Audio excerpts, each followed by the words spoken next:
భార్య నాకు దొరికిందిరా నా భార్య గుణవతి శీలవతి పరమ పాతివక్షం కలిగిన నా భార్య సుందరి దేవి నేను ఓకపోతే నా భార్య కమలవనం నిలబోదు చందవరదాక ఈ దానములు బంధు పెట్ట గురించి దానము చెరని పదార్థం అన్నది ఎనకడ పెద్దలు చేతులు మెరిగి యుద్ధం పెట్టాలి పాత్ర మెరిగి దానం వేయాలి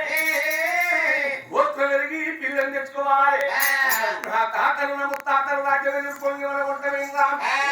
రేపు నేను వంట పోతానా తల్లి కడుపులకెళ్ళి రాంగతనం తీసుకొని ఎవరు వెళ్ళి పొంగవనికి వింటరాదు కోట్ల శ్రీమంతమని కొంపగా ఉంటది కానీ కాట్ల పెట్టినాడు కానీ మరి ఎంబడి రాదు ఈ మానవుల జీవితం 4 వంతుల పోగున్న మీరుకుంటూ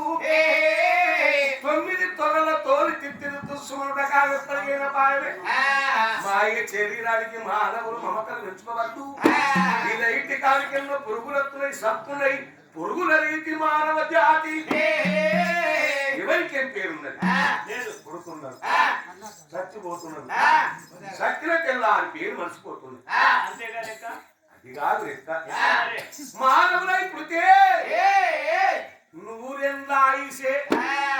కానీ 1000 ఏళ్ల కీర్తి ఉండాలన్నదే ఆ చక్రవర్తి బతికి సత్యనోళ్ళు కొందరు సత్య బతికినోళ్ళు మరి ఎందరో మహానుభావు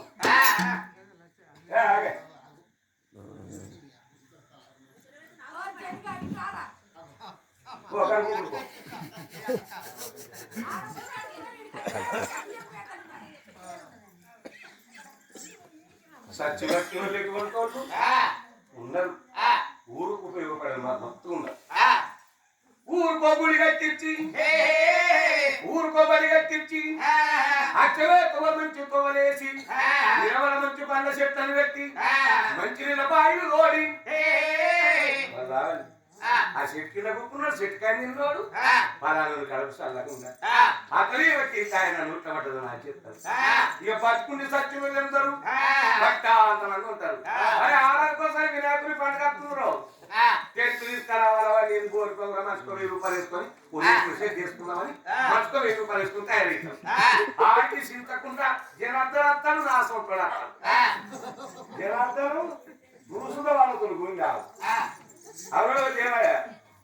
మనం అందరం కలిసి మర్చుకో 1000 రూపాయలు వేసుకుని చేతుల కింద పుల్లుంటి నరైతే సొంతోడు వాడు బతికినా సచ్చినట్టేనే అమ్మా ఊరుకు ఉపయోగపడని మనిషి బతికినా సచ్చినట్టే అవ్వయ్యకు గంజివయ్యని కొడుకు బతికినా సచ్చినట్టే మందికి కూడా పెట్టిన కానికి పెండ్లని వేసుకుని 4 పిల్లగంట గాని